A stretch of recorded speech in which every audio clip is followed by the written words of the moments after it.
Blouse fitting మొత్తం కూడా side joint మీదే ఆధారపడి ఉంటుందండి. మీరు ఎప్పుడైనా హ్యాండ్స్ జాయిన్ చేసేటప్పుడు మిడిల్ ఒక టక్ ఇవ్వాలి హ్యాండ్స్కి. ఆ మిడిల్ టక్ అనేది షోల్డర్ కుట్టు దగ్గర పెట్టుకుని మన వైపుకి ఆఫ్, అవతల వైపుకి ఆఫ్ మొత్తం కుట్టుకుంటూ వెళ్ళాలి.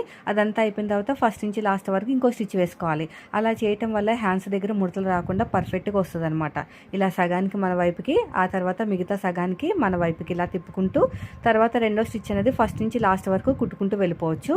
ఇదంతా అయిపోయిన తర్వాత సైడ్ జాయింట్ అనేది ఎప్పుడైనా సరే బ్యాక్ పార్ట్ నుంచి మాత్రమే వేయాలండి. ఫ్రంట్ పార్ట్ నుంచి వేస్తే మనకి చంక దగ్గర లూజ్ వచ్చేసి ముడతలు వచ్చే ఛాన్సెస్ ఎక్కువ ఉంటాయి అనమాట. మనం తీసుకున్న ఆది బ్లౌజ్ అయినా సరే ఇలాగా బ్యాక్ పార్ట్ నుంచి స్టార్ట్ చేసుకోవాలి.